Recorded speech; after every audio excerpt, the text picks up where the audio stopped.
friends, welcome to Ambience kitchen. நம்ம கிச்சன்ல இன்னைக்கு என்ன பார்க்க போறோம்னா ஒரு லஞ்ச் பாக்ஸ் ரெசிபி, அருமையான ஒரு லஞ்ச் பாக்ஸ் ரெசிபி மல்லி சாதம் தான் பார்க்க போறோம். அதுக்கு முன்னாடி நம்ம சேனலை என்ன சப்ஸ்கிரைப் பண்ணாதவங்க சப்ஸ்கிரைப் பண்ணிக்கோங்க. அப்படியே பக்கத்துல இருக்கிற பெல் பட்டனை அமர்த்திக்கோங்க. அப்பதான் அப்லோட் பண்ற எல்லா வீடியோ உங்களுக்கு உடனுக்குடன் கிடைக்கும். வாங்க எப்படி பண்ணலாம்னு பார்ப்போம். மல்லி சாதம் பண்றதுக்கு இப்போ ஒரு கையளவு மல்லி நல்லா சுத்தம் பண்ண மல்லி ஒரு கையளவு, அப்புறமா பச்சை மிளகாய் 1, ஒரு சின்ன துண்டு இஞ்சி, 4 இருந்து 5 பல் பூண்டு, கொஞ்சமா உப்பு சேர்த்து இதை நல்லா தண்ணி விடாம மைய அரைச்சிட்டு வரலாம். மல்லி பேஸ்ட் இப்போ ரொம்பவே சூப்பரா ரெடி ஆயிடுச்சு. இப்ப சாதம் பண்றதுக்கு நான் ஒரு வாணலி அடுப்புல வச்சிருக்கிறேன். இது காயட்டும். வாணலி நல்லா காஞ்சிடுச்சு. இதுல நம்ம இப்ப 1 டேபிள் ஸ்பூன் எண்ணெய் விட்டுக்கலாம். நல்லெண்ணெய் தான் நான் விட்டுக்கிறேன்.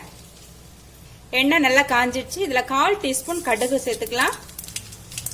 காஞ்ச மிளகாய், உளுத்தம் பருப்பு, கடலை பருப்பு 1 டேபிள் ஸ்பூன், ஒரு 10 இருந்து 15 முந்திரி.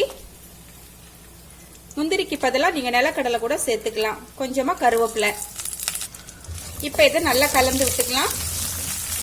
ஒரு பிஞ்ச் ஆஃப் பெருங்காயம். இப்ப எல்லாம் நல்லா பொரிஞ்சிருச்சு. இது கூடவே நம்ம அரைச்சு வச்ச இந்த மல்லி கலவை விட்டுக்கலாம். ஒரு 2 நிமிஷம் நல்லா வதக்கிக்கலாம். இப்ப 2 நிமிஷம் நல்லா வதங்கிடுச்சு. இது கூடவே நம்ம சாதத்தை போட்டு கிளறிக்கலாம். இந்த பாஸ்மதி அரிசி கூட எடுத்துக்கலாம். நான் இன்னைக்கு சாப்பாட்டு அரிசி தான் எடுத்துருக்கிறேன்.